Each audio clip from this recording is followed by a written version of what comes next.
apa kabar Anda? Semoga Anda selalu sehat di masa pandemi ini dan selalu bersemangat menjalani aktivitas. Bagi Anda yang harus tetap bekerja di luar rumah, jangan lupa menggunakan masker. Program Berita Newspoint hadir menjumpai Anda bersama saya Khairunisa. Selama 30 menit ke depan, Newspoint akan menyajikan berita terbaru seputar Universitas Brawijaya dan Malang Raya. Jangan kemana-mana, keep on our channel Newspoint.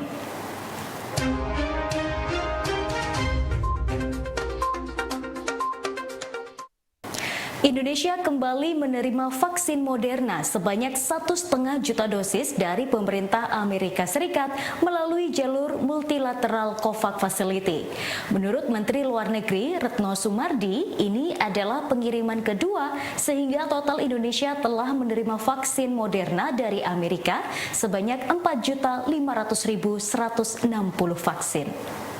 Hari ini kita kembali menerima kedatangan vaksin jadi Moderna tahap kedua sebesar 1.500.100 dosis. Saya ulangi, 1,500,100 dosis. Ini merupakan dukungan kerjasama Amerika Serikat melalui jalur multilateral COVAX Facility. Dan nanti malam, sekitar pukul 20.25, Indonesia juga akan menerima pengiriman tahap kedua vaksin jadi AstraZeneca, dukungan kerjasama dose sharing bilateral dari pemerintah Jepang, yaitu sebesar 1.162.840 dosis. 1.162.840 dosis. Dengan kedatangan hari ini, maka jumlah vaksin Moderna, dukungan kerjasama pemerintah Amerika Serikat melalui COVAX Facility yang sudah diterima adalah sebesar 4.500.160 dosis. Dan total vaksin dukungan dose sharing bilateral dari Jepang yang sudah diterima per hari ini adalah 2.161.240 dosis. Jumlah vaksin baik dari Amerika maupun Jepang ini sejalan dengan komitmen baik yang disampaikan pemerintah Amerika Serikat melalui Menteri Luar Negeri Amerika Serikat, Secretary Blinken, dan National Security Advisor Jack Sullivan, serta komunikasi saya dengan Menlu Jepang Motegi, baik melalui telepon maupun saat pertemuan di sela-sela KTM G20 di Italia 29 Juni yang lalu. Atas nama pemerintah Indonesia, saya ingin sekali lagi mengucapkan terima kasih dan penghargaan kepada pemerintah Amerika Serikat dan Jepang yang telah berbagi dosis vaksin baik melalui jalur bilateral maupun multilateral. Tahukah Anda berapa jumlah vaksin yang telah diterima oleh Indonesia untuk program vaksinasi? Berdasarkan keterangan Menteri Luar Negeri Retno Marsudi, hingga 15 Juli 2021, Indonesia telah menerima vaksin sebanyak 140.274.480 dosis vaksin. Vaksin tersebut didatangkan dengan pembelian langsung, kerjasama bilateral, dan multilateral. Rekan-rekan media yang saya hormati, di dalam catatan kami per 15 Juli 2021, Indonesia telah mengamankan dan menerima 140.274.480 dosis vaksin, di mana 115.500.280 dosis dalam bentuk curah dan 24.774.200 dalam bentuk dosis vaksin jadi. Pemerintah dalam hal ini Kementerian Luar Negeri, Kementerian Kesehatan, dan Kementerian BUMN serta instansi terkait lainnya akan terus bersinergi untuk memastikan kelancaran pasokan vaksin di Indonesia, baik secara bilateral maupun melalui jalur multilateral. Mari kita sukseskan vaksinasi untuk COVID-19 dan kita perkuat penerapan protokol kesehatan sehingga Indonesia dapat segera keluar dari pandemi ini.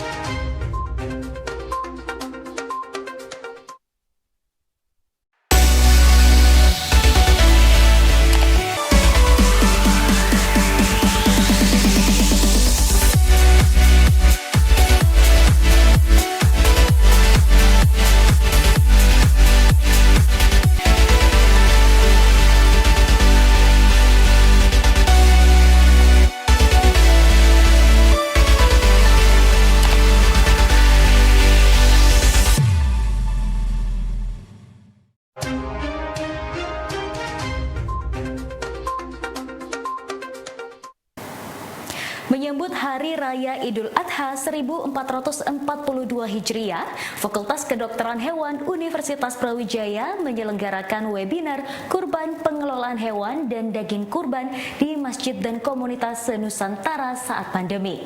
Direktur Kesehatan Masyarakat Veteriner, Dirjen Peternakan dan Kesehatan Hewan Kementerian RI, Dr. Samsul Ma'arif menuturkan, ada beberapa hal yang harus diperhatikan saat melaksanakan penyembelihan hewan kurban, mengingat perayaan Idul Adha tahun ini masih dalam kondisi pandemi COVID-19.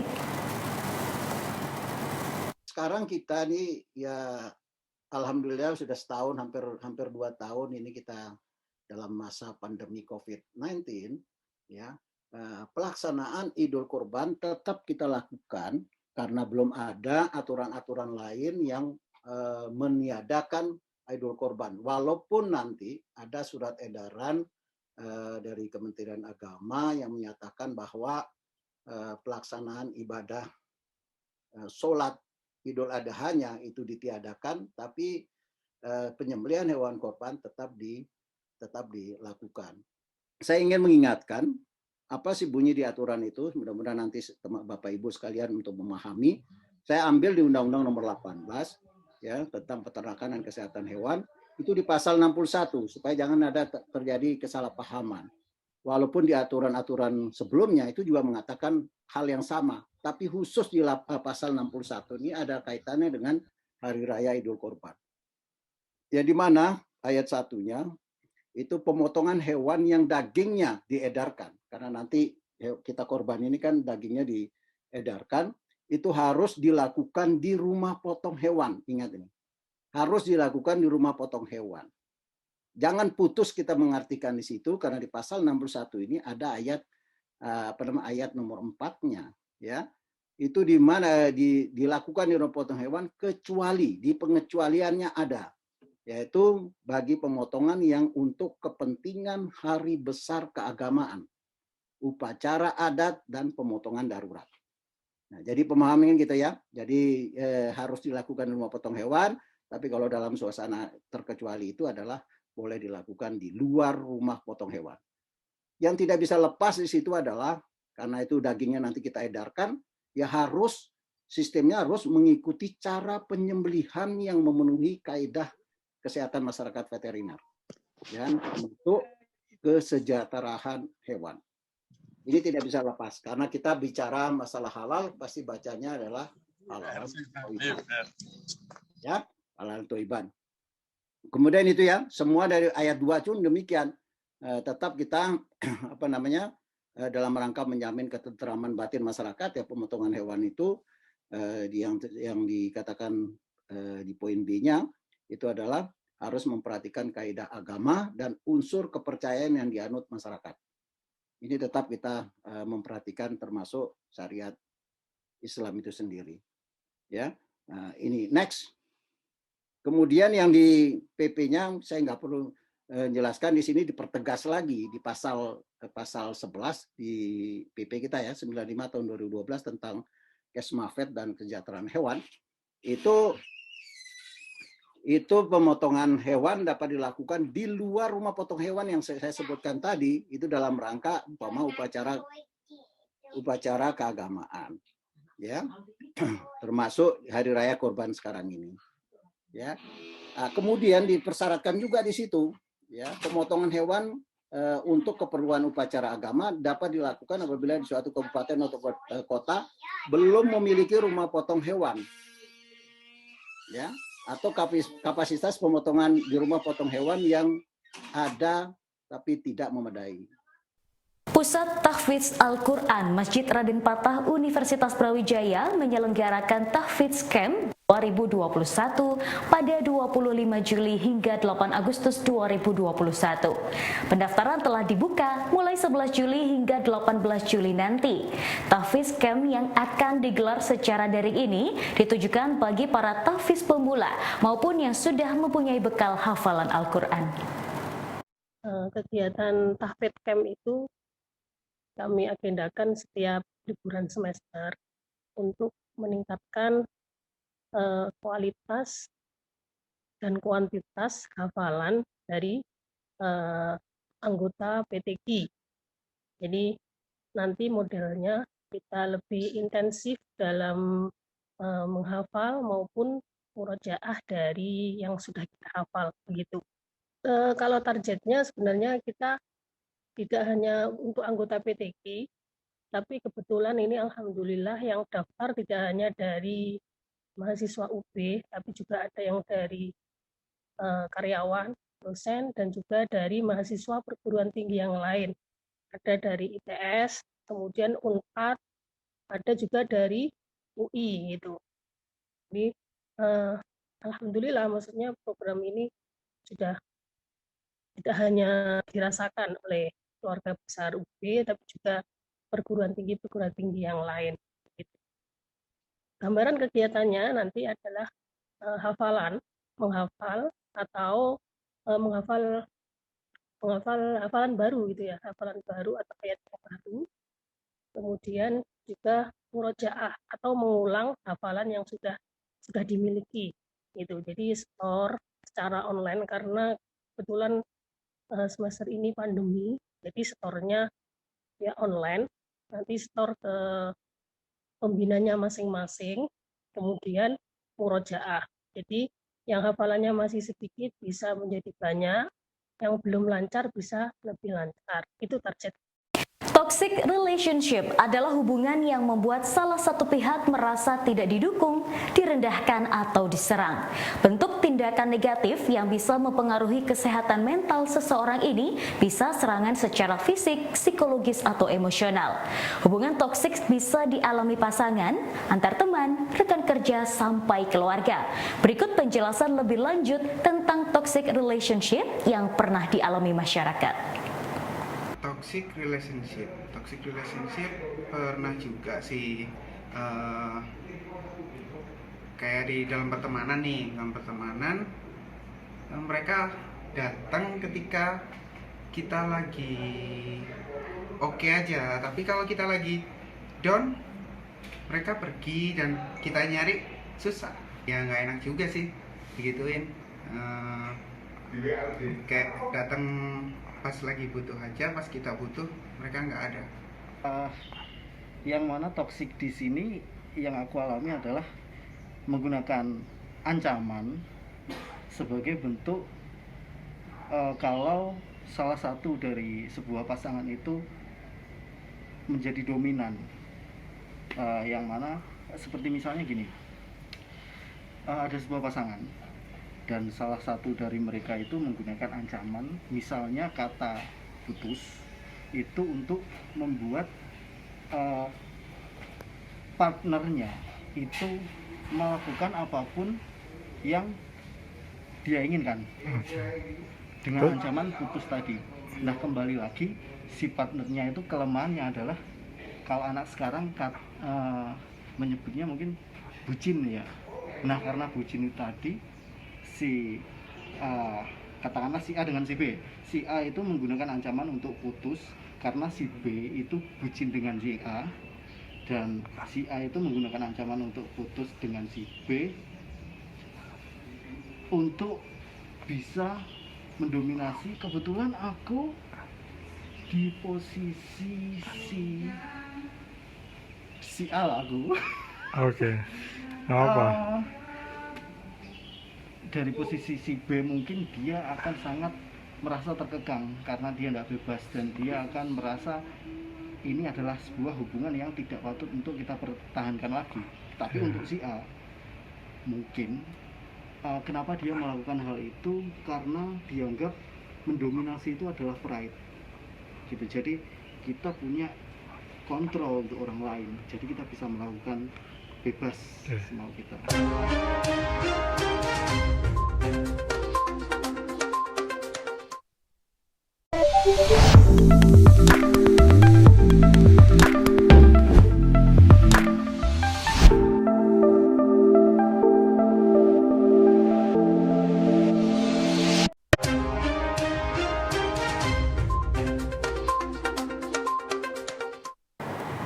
Satgas COVID-19 Ikatan Alumni UB terus bergerak untuk membantu masyarakat dalam menghadapi pandemi. IKUB bekerja sama dengan beberapa desa untuk mempermudah masyarakat. Salah satunya dengan mengelola safe house di Desa Sitirejo. Berikut penjelasan Kepala Desa Sitirejo terkait safe house yang dikelola bersama IKUB. Safe house yang di Desa Sitirejo ini kami cuma menyiapkan 10 tempat tidur itu. Untuk masalah kelengkapan lainnya ini semacam urunan atau kolektif dari rekan-rekan kepala desa. Itu lokasinya agak jauh dari pemukiman, ya dekat area persawahan. Karena kemarin mau saya taruh di kantor desa lantai 2 ini, ya dari rekan-rekan sendiri perangkat desa juga ya ada yang merasa ketakutan. Untuk masalah makan ini dari lingkungan, ini RT, RW ini kerjasama. Jadi desa cuma fasilitasi masalah tempat dan juga sebagian ini vitamin. Dan kemarin itu kami sendiri kesulitan masalah tabung oksigen.